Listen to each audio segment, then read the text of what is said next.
Ajustou, Vitor? Ele disse que ajeitou. Uhum. Tá.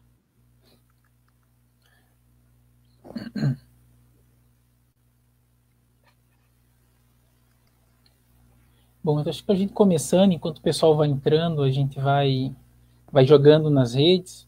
Queria primeiro agradecer a presença dos dois, cumprimentar tanto o governador. Acho que a gente imagina o quão complicado deve estar a sua agenda em todo esse contexto aí de pandemia e as consequências que essa pandemia trouxe, né? Então, certamente o tempo que o senhor separou para nós aqui já é um tempo valioso.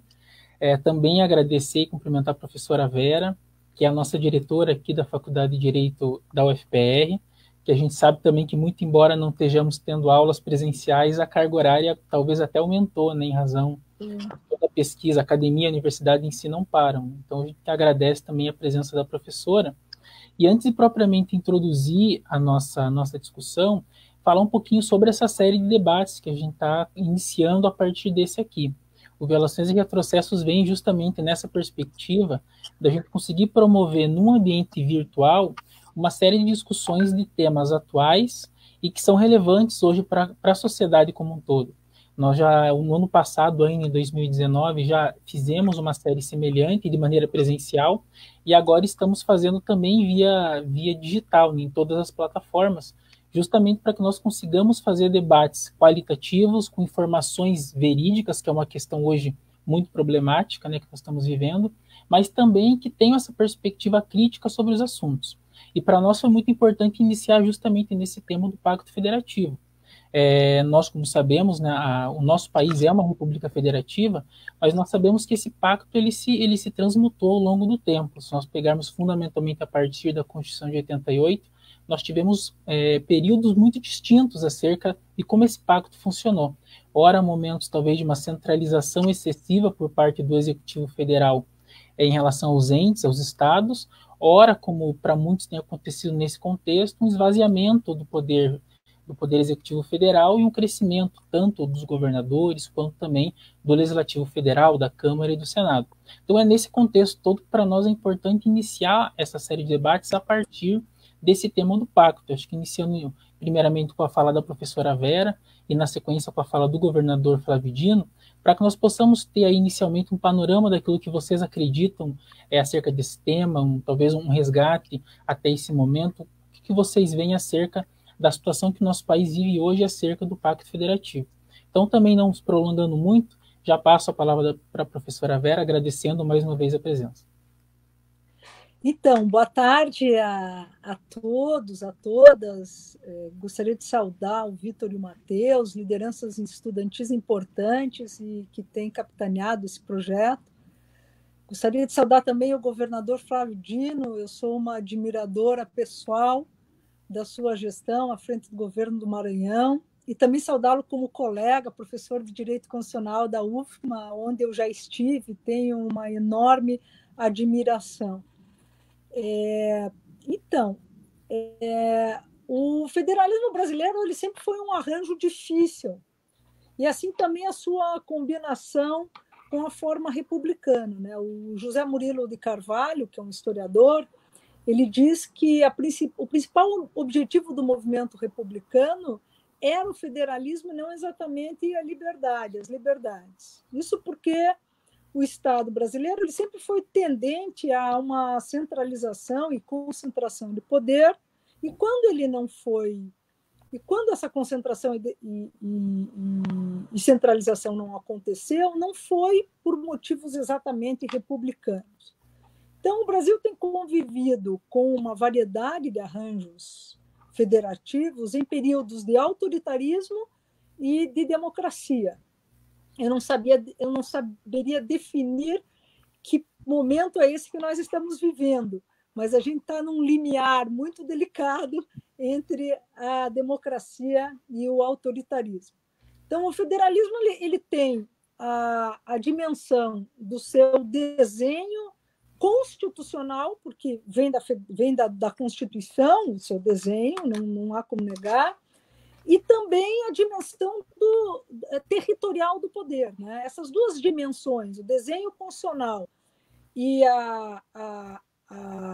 a divisão territorial do poder, elas afetam diretamente as políticas públicas, como as políticas sanitárias, as políticas econômicas, as políticas educacionais. Então, vejamos, depois de 88, houve um novo arranjo. Depois de 88, houve um rearranjo do federalismo brasileiro, ou do Pacto Federativo Brasileiro, e com a entrada dos municípios, isso ganhou um contorno bem peculiar, eu diria, e as relações intergovernamentais também ganharam um certo protagonismo, incluindo os municípios, né? E essas relações intergovernamentais passaram a ser muito relevantes. Eu acho que agora, mais do que nunca, essas relações intergovernamentais, na esfera estadual, na esfera municipal e, obviamente, com a esfera federal, ganharam relevância. Então, repensar o Pacto Federativo, repensar o seu desenho constitucional, já era urgente, já era necessário, eu diria, e agora se tornou urgente, né, nesse momento. Então, repensar as competências materiais e legislativas da União, dos Estados-membros e dos municípios, mas, sobretudo, a relação entre esses entes se tornou urgente e, mais do que isso, repensá-las não como relações competitivas ou concorrenciais, mas, sobretudo, como relações de solidariedade e relações cooperativas. Acho que o exemplo do Estado do Maranhão, por exemplo, o exemplo de outros estados da federação, se dá nesse sentido, de um federalismo... Não está ouvindo? De um federalismo... Não está ouvindo? Tá? Do federalismo mais cooperativo e mais solidário. A professora Marta Rett, que estuda muito federalismo, ela diz que sempre que se mexe na questão tributária, ou na tributação, sempre que se mexe na atribuição de competências, se está mexendo no Pacto Federativo. Sempre que se mexe em políticas públicas, de quem é responsável pelas políticas públicas, como se distribui os recursos, se está mexendo no Pacto Federativo. Ou seja, o Pacto Federativo é algo que, de certa forma, nós internalizamos, e aí um dado que eu acho que é importante, nós internalizamos e naturalizamos como se ele fosse algo estático e que não precisasse ser repensado. Agora, no evento da pandemia, mais do que nunca urge repensar. A gente pode dizer que, desde o ano passado, uma série de decisões vinham afetando o Pacto Federativo. Decisões do Poder Executivo, do Poder Legislativo e do Poder Judiciário. Vou citar 4 exemplos. A questão da divisão de recursos oriundos do petróleo da Bacia de Santos. A questão de prorrogação do prazo para pagamento de precatórios aos estados e municípios. A questão da chamada securitização das dívidas, que também se estende aos estados e municípios. Alterações relacionadas à Lei Candir. Isso tudo já vinha sendo pensado. E, de certa maneira, redesenhando o nosso Pacto Federativo. Recentemente, 2 colegas professores,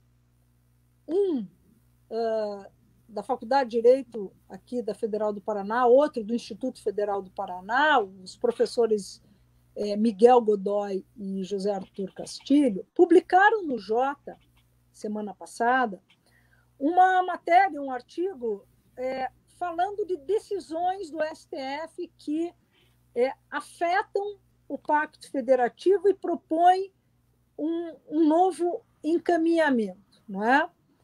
Então, eles dizem lá no artigo que a tendência do STF desde 88 até pouco tempo, era de favorecer a centralização da federação, favorecendo, portanto, a união. Mas que algumas decisões estão operando um desvio nesse curso da jurisprudência do STF em relação à centralização. Então, se já havia um sinal de mudança que vinha desde a ADI 4060, que falava da questão da educação, né?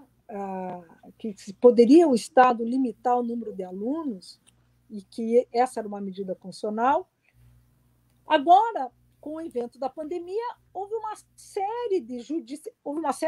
judicialização enorme de medidas em relação a medidas do governo, que justamente revém o Pacto Federativo quando, por exemplo, se questionou a possibilidade dos entes federativos adotarem medidas mais restritivas que aquelas determinadas pela União no combate à pandemia do coronavírus.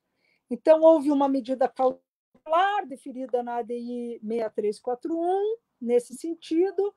Houve outra medida cautelar deferida na ADI 6343, essa para suspender parcialmente a eficácia dos dispositivos de duas medidas provisórias, a 926 e a 927, possibilitando aos estados e municípios que adotem medidas de restrição em relação à locomoção interestadual e intermunicipal e local, enquanto durar esse estado de urgência e emergência.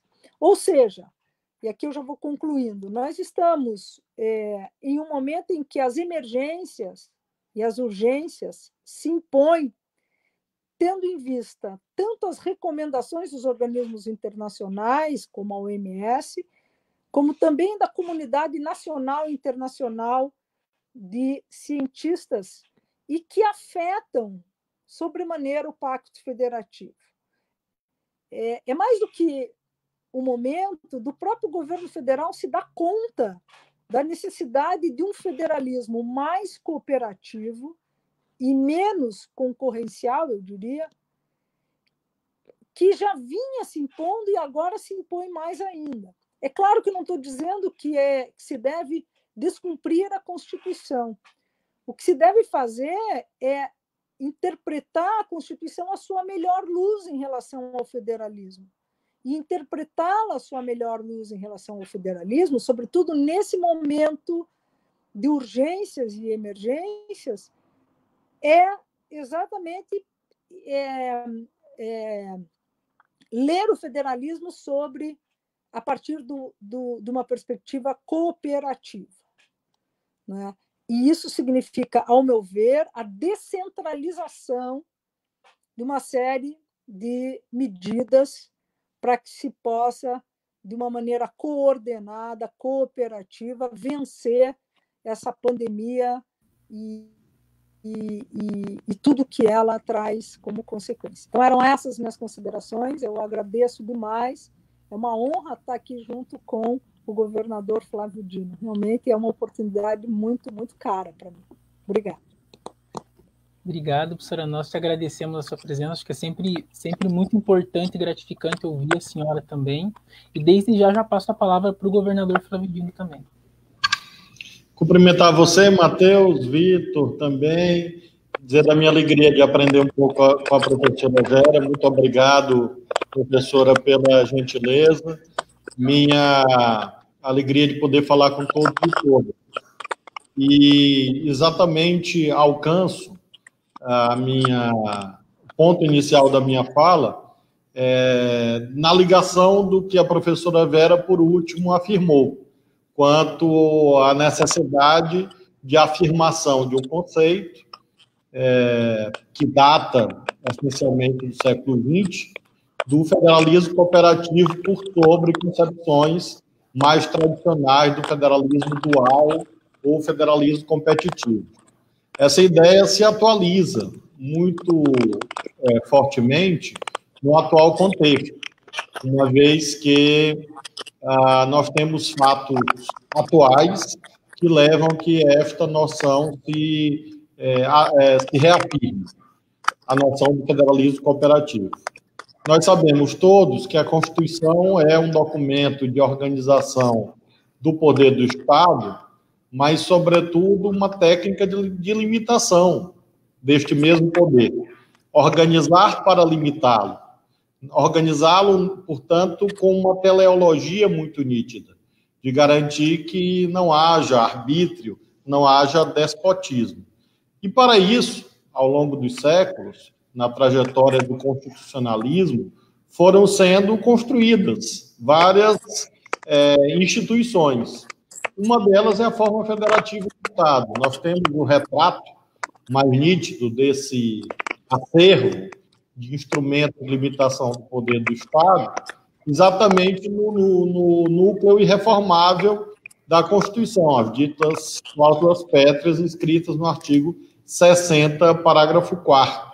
Não é por acaso que entre os 4 incisos ali constantes está exatamente a forma federativa de Estado, porque o Constituinte considerou que, ao lado do voto direto, secreto, universal e periódico, ao lado dos direitos e garantias individuais e da tripartição funcional do Estado, da separação de poderes, a forma federativa, ou essa repartição vertical do poder estatal, compõe a essência desse objetivo constitucional de evitar um poder absolutista. Considero que essa noção, como disse a professora Vera, não se constrói linearmente, ou seja, ao longo da história brasileira, mesmo no período mais recente, nós temos movimentos de maior centralização, de maior descentralização, e estamos vivendo agora um desses momentos em que, aparentemente, o vetor histórico indica na direção de uma maior descentralização. Há algumas razões, como mencionei, sobretudo a partir da definição da Constituição, da forma federativa de Estado como cláusula pétrea, com o estabelecimento de competências privativas, como nós sabemos, mas também com a abertura para o federalismo consorcial, cooperativo, com o advento do artigo 23, que trata das competências comuns, e do artigo 24, que trata das competências legislativas concorrentes. São exatamente esses 2 preceitos constitucionais, o 23 e o 24, que têm estado no cerne de uma série de conflitos estabelecidos atualmente no que se refere à interpretação constitucional e mesmo à disputa política inerente ao regime democrático. Gostaria de dizer que, em relação a isto, a esta forma federativa, que atualiza sua força nessa dimensão cooperativa, com vetor tendente a uma maior descentralização, enxergo, verifico, 2 sintomas principais que, a meu ver, corroboram esse conjunto de constatações a que fiz alusão.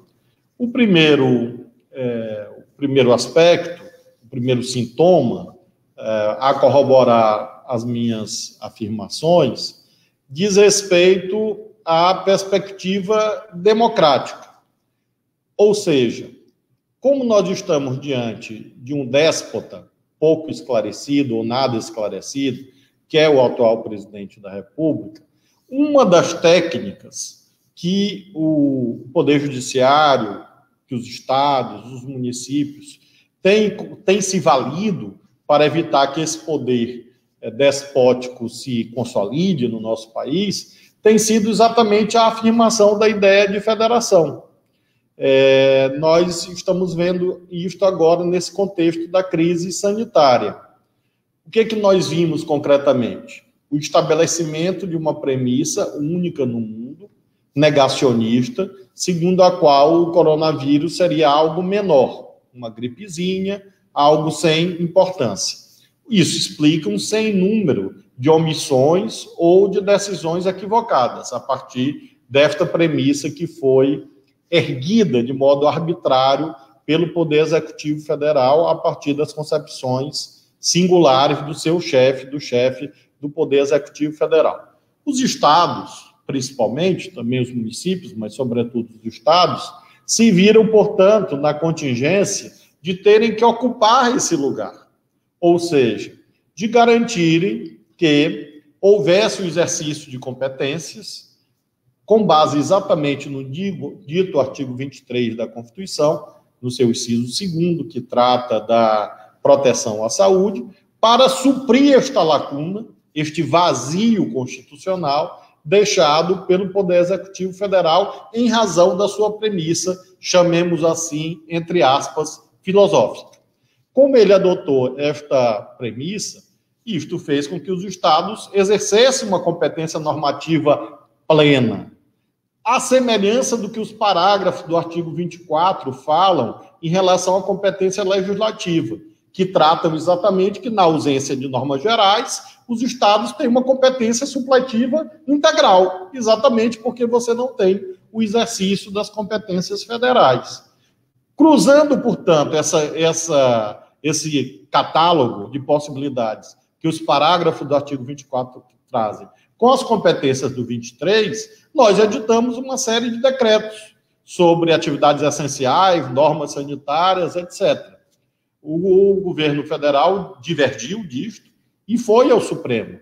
E o que o Supremo fez? Confirmou, já por 2 ou 3 ocasiões, nos últimos 60 dias, exatamente a força normativa do artigo 23 da Constituição, dizendo explicitamente que os estados poderiam e deveriam estabelecer normas mais protetivas em relação à saúde dos seus cidadãos. Então, no que se refere à dimensão democrática, creio que a ideia federativa se revelou potente, pujante, na atual quadra histórica que o Brasil atravessa.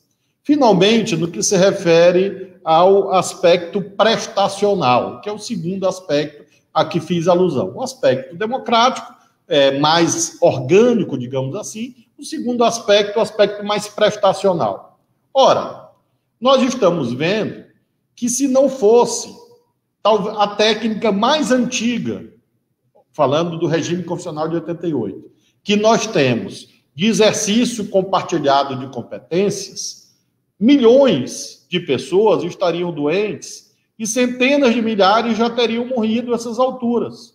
Me refiro ao fato de que, com todos os seus senões, poréns, contudos e todavia, o SUS, o Sistema Único de Saúde, tem garantido, de modo exemplar, eu diria, do concerto das nações, a saúde de milhões de brasileiros, sobretudo dos mais pobres. E o que é o SUS? O SUS é o exercício do federalismo cooperativo. Aos trancos e barrancos, como nós estamos vendo, basta ver que nós estamos, nesse instante, sem ministro da Saúde, neste momento, mas a arquitetura institucional do SUS é tão sólida, plasmada na Lei 8.080 de 1990, que ele está funcionando. Porque, como disse, com todas as dificuldades, nós temos uma esfera federal, cuidando, nos termos da Lei 8.080, de algum modo, de suprimento de equipamentos, infelizmente de modo muito insuficiente, mas, pelo menos nominalmente, diz que exerce essa atribuição, cuidando de alguns aspectos atinentes ao financiamento do sistema, e você tem muito fortemente estados e municípios atuando concretamente na oferta de leitos de média e alta complexidade e de atenção primária, atenção básica aos cidadãos. Então, o SUS, que era visto como uma espécie de Golias, uma espécie de monstro a ser derrotado, hoje é visto como uma das joias do federalismo brasileiro.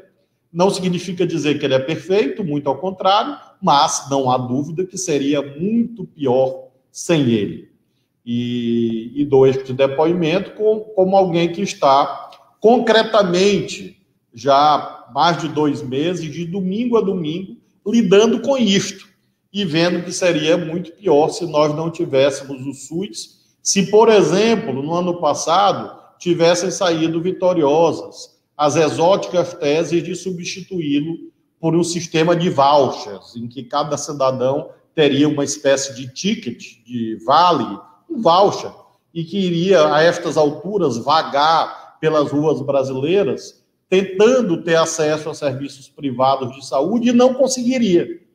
E não conseguiria, mesmo tendo nas suas mãos um voucher que supostamente garantiria o acesso ao direito à saúde. De modo que eu sublinho isto. Quando nós analisamos que o federalismo tem sido a barreira de contenção em relação a nítidos impulsos abusivos por parte de quem exerce o poder executivo federal. E, ao mesmo tempo, é um arranjo federativo, qual seja o SUS, que tenha garantido o atendimento à saúde da população, é que nós vemos quão presente é a ideia da forma federativa de Estado e quanto ela tem sido, nesse momento, especialmente vital à preservação dos direitos fundamentais dos cidadãos. Então, esta é a contribuição inicial que eu gostaria de fazer. Claro que me coloco à disposição para o debate com a professora Vera, assim como também eventuais questionamentos que haja. Muito obrigado pela gentileza do convite, pela oportunidade de falar com todos vocês. Muito obrigado também, governador. Já pelo arrastar do tempo, a gente separou aqui duas perguntas, uma pergunta para a professora Vera, uma pergunta para o governador, para que a gente possa fazer minimamente essa discussão também. Algumas reflexões, na verdade, acho que respostas a gente acaba tendo poucas, mas reflexões de fato são importantes. O governador comentou até, a professora Vera, sobre justamente essa relação entre a União e os entes federados em todo esse contexto de pandemia. Quando a gente avalia, por exemplo, a maneira pela qual o Supremo Tribunal Federal tem lidado com esses conflitos entre União e Estados, a gente percebe uma mudança de entendimento um pouco da Corte nesse contexto de pandemia. Se antes o Supremo dava muito mais vitórias, vamos dizer assim, para a União frente a pleitos dos Estados, agora a gente vê um movimento contrário, né? O Supremo Tribunal Federal tem garantido muito mais espaço para os entes federados e menos para a União, quando a gente discute, por exemplo, essa questão da saúde, de todas as medidas sanitárias envolvendo a pandemia. A senhora avalia que esse movimento do Supremo é um movimento acertado ou é meramente um movimento pontual nesse momento de pandemia e posteriormente a gente vai ter novamente uma movimentação inversa? Como é que a senhora vê esse cenário, essas mudanças de concepção ou mesmo de decisões por parte do Supremo? Então, Matheus, obrigada pela pergunta. Veja, eu tinha anotado e pontuei na minha fala que já vinha uma mudança de tendência nas decisões judiciais, notadamente do Supremo Tribunal Federal, no sentido de uma maior descentralização e de mudança da jurisprudência da Corte em relação ao tradicional desenho do federalismo com concentração e centralização na União. Então, decisões não exatamente agora em relação à pandemia, mas anteriores já vinham sinalizando para um federalismo cooperativo. As decisões decorrentes agora do momento da pandemia, elas reiteram essa direção de um federalismo cooperativo e de uma, como eu disse, uma interpretação da Constituição e dos artigos ali, como disse o governador Flávio Dino, do artigo 23, à luz de uma maior solidariedade entre os entes federativos. Eu quero crer que essa tendência que já vinha e se acentuou mais agora nas decisões da Suprema Corte, do Supremo Tribunal Federal, siga para além da pandemia, porque um federalismo mais cooperativo, como disse o governador Flávio Dino, e eu reitero, ele reafirma não só o próprio princípio federativo, mas o seu nexo com o regime democrático, e o regime republicano. Então, para reforçar isso que é estrutural na nossa Constituição como comunidade política, eu acho que essas decisões no sentido de um federalismo cooperativo, são fundamentais, porque elas reforçam um outro tipo, um outro arranjo federativo que reforça os nossos compromissos democráticos, os nossos compromissos republicanos. E, por fim, eu diria que, de fato, o governador tocou num exemplo que é talvez o melhor de todos. O SUS, tal qual ele funciona, eu vejo aqui da perspectiva da Universidade Federal do Paraná, né, que está na esfera federal e renova um compromisso e um contrato com a Prefeitura de Curitiba por conta do uso do Hospital de Clínicas da Universidade, com o Estado do Paraná, para atender às demandas de saúde. Então, nós vimos isso do ponto de vista da universidade, da esfera federal, na qual ela se inclui. A gente vê como esse arranjo dá certo, como é fundamental e como ele demanda essa cooperação, e mais do que isso, um diálogo absolutamente necessário entre os entes federativos e as instâncias que integram a federação. De forma que, como disse o governador, isso reafirma o federalismo contra tentativas que atentam contra o federalismo, não poderiam, porque é cláusula pétrea da Constituição, né? Mas que atentam contra o federalismo e, com isso, dissolve aquilo que é muito caro para a manutenção da nossa comunidade política, que é essa relação equilibrada entre os entes. Obrigado, professor. Fazer uma pergunta também rápida para o governador, a gente já sabe que já está avançando no tempo também. O senhor comentou justamente dessa mudança de perspectiva hoje acerca da relação entre a União e os entes federados, principalmente nesse governo. A gente tem visto um esvaziamento muito grande do poder do governo federal, muito em razão da inaptidão, mesmo da incompetência hoje do Executivo Federal em encaminhar as demandas que são importantes para a população, e esse crescimento do poder dos governadores e mesmo do Legislativo Federal, da Câmara e do Senado. O senhor vê esse movimento como um movimento positivo? E na opinião do senhor, qual seria o espaçamento ideal entre os entes federados e essa divisão entre os poderes? Eu pergunto porque o senhor tem sido colocado como um dos nomes cotados, por exemplo, para estar numa chapa presidencial.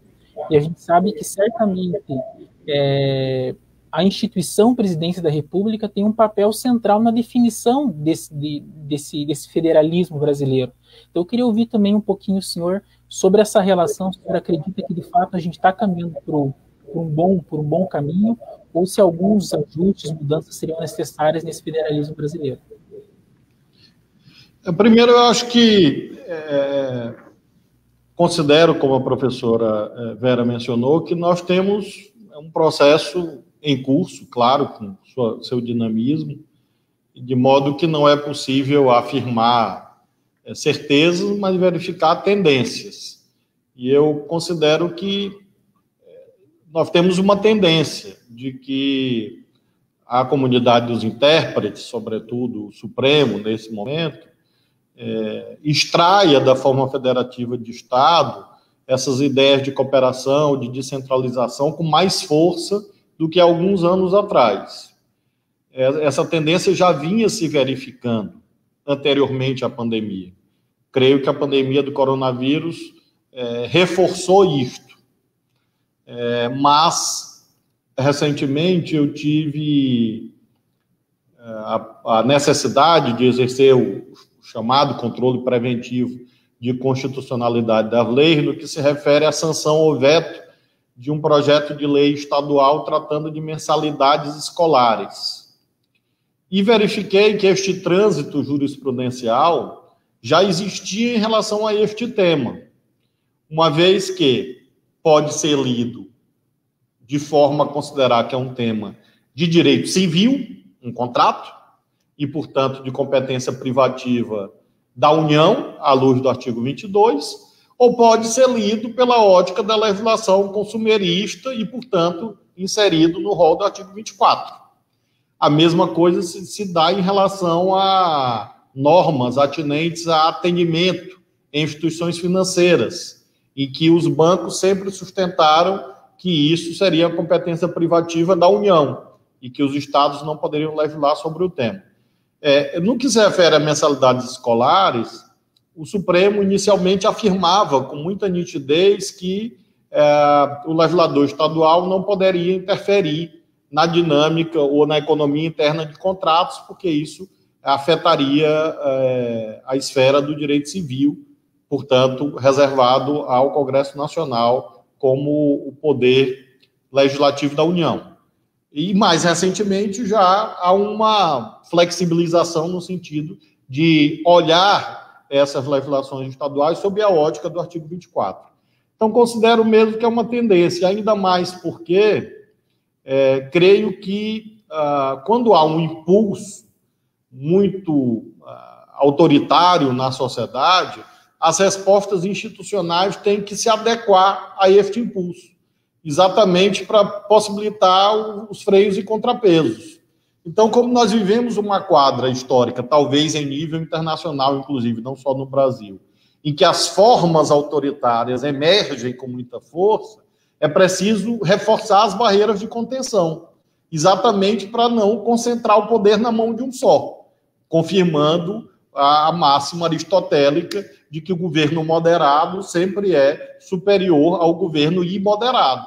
Então, esta moderação, a meu ver, este pano de fundo, que é tão necessário para que os juristas sempre lembrem que nós não exercemos o nosso ofício no éter, no vazio, no espaço sideral. Nós exercemos aqui e agora, demandando sempre esse diálogo entre texto e contexto, de modo que acho que a interpretação textual, de reforço ao federalismo, é muito necessária à vista desse contexto em que temos o paradoxo de inventarem até conceitos do tipo intervenção militar constitucional. Então, quando se inventam conceitos assim, nós vemos que, de fato, a Constituição corre perigo. Nós vivemos uma batalha política muito intensa nesse final de semana, em que o fantasma da tutela militar, que desde sempre pairou por sobre a República Brasileira, desde o seu alvorecer, desde a sua certidão de nascimento, e que nós julgássemos como uma ideia vencida, ultrapassada, mas se fortalece imensamente dentro do meio militar e também de setores da própria sociedade civil, chamemos assim, da sociedade política, sociedade civil, clamando por esta tutela militar. Então, essas ideias despóticas, autoritárias, ditatoriais, fazem com que nós tenhamos que fortalecer a vigilância e, portanto, fortalecer os construtos culturais que vão na direção da limitação do poder, entre os quais exatamente a forma federativa de Estado. Então, eu espero que esse movimento tenha vindo para ficar por conta desse tempero conjuntural, a meu ver, tão nítido, em que, efetivamente, terrivelmente, nós vivemos um risco antidemocrático, perigo antidemocrático, bastante tangível. E o poder que você chamou, Matheus, de poder dos governadores, tem que ser entendido assim. Ao mesmo tempo que você tem que colocar outras questões sobre a mesa. A professora Vera aludiu na sua exposição inicial quanto às temáticas de direito financeiro, de direito tributário, porque também, por outro lado, você não pode sobrecarregar os entes subnacionais e dizer se virem. Ou seja, quando você vê as atribuições federativas dos entes subnacionais como vitais para o regime democrático, você tem que propiciar os meios para o bom exercício dessas missões constitucionais. Claro que isso é objeto de um longo debate acerca da repartição constitucional de competências tributárias e da alocação de recursos. Mas, sem dúvida, é um desdobramento necessário do debate sobre o federalismo. Então, obrigado, governador. Tendo em vista já o avançar do horário, queria primeiramente agradecer a presença dos dois aqui. Eu acho que foi para nós muito gratificante começar essa série a partir desse tema e com essas duas personalidades muito importantes nesse debate. Agradecer tanto a professora Vera, ao governador Flávio Dino. Passar rapidamente para a professora Vera para fazer talvez umas considerações finais, uma despedida, e na sequência para o governador Flávio Dino também. Eu queria agradecer também, reiterar o prazer de estar com você, Matheus, Vitor, e o governador Flávio Dino e todos os demais que estão aqui nos ouvindo, e dizer que o momento é muito delicado e ele requer de nós duas coisas. Como diria o Riobaldo, no Grande Sertão, Veredas do Guimarães Rosa, ele requer coragem e ele requer a nossa sensibilidade e solidariedade. Porque se não houver uma união de esforços em torno no combate à pandemia, as consequências serão muito, muito, muito, muito, muito duras e nos afetarão indistintamente. Claro que os diretamente mais afetados são aqueles que não têm o mesmo conforto, o mesmo privilégio que nós desfrutamos, não é? Eu estou aqui sentado em frente ao meu computador, vocês também, enfim. Então, a população mais pobre, mais carente, está sendo a mais afetada, mas, indistintamente, se nós não agirmos com coragem, solidariedade, né, no enfrentamento dessa pandemia, e para reforçar o nosso federalismo, reforçar a nossa democracia, as consequências serão ainda mais terríveis. Eu acho que essa iniciativa ela é, portanto, louvável, porque ela integra o quadro de uma série de iniciativas que são necessárias agora para chamar as pessoas a essa coragem, ao exercício da solidariedade para combater esse estado de coisas. Muito obrigada.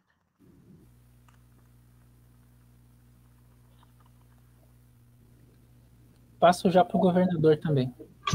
Bom, eu quero agradecer, Vera, é um prazer de ver, também de cumprimentar como colega. Eu estou de licença, claro, da universidade desde 2014, em razão do exercício da função de governador. O último semestre que eu dei aula foi o primeiro semestre de 14, exatamente o ano da eleição.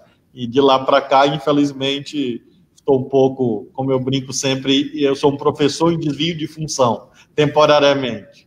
Mas eu queria te dizer da minha alegria, também cumprimentar a todos da nossa instituição co-irmã, a Universidade Federal do Paraná, onde também tenho muitos amigos e colegas meus que estudaram, fizeram pós-graduação na Federal do Paraná, sempre, portanto, é um prazer conversar com todos vocês, cumprimentar o Matheus e o Vitor novamente, me colocar à disposição para que nós possamos debater em outro momento, lamentar a brevidade do tempo face exatamente à excepcionalidade desse terrível momento que nós vivemos, porque a professora Vera bem sublinhou, nós estamos numa hora muito desafiadora, que exige muita coragem, muita solidariedade, sobretudo com aqueles que menos têm.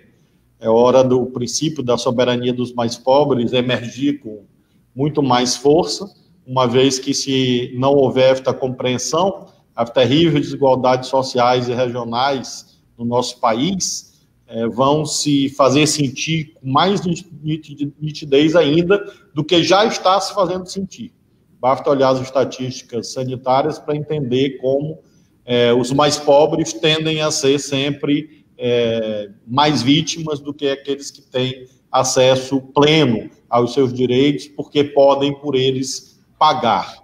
Isso está presente não só no Norte e no Nordeste, está presente também nos grandes centros urbanos brasileiros.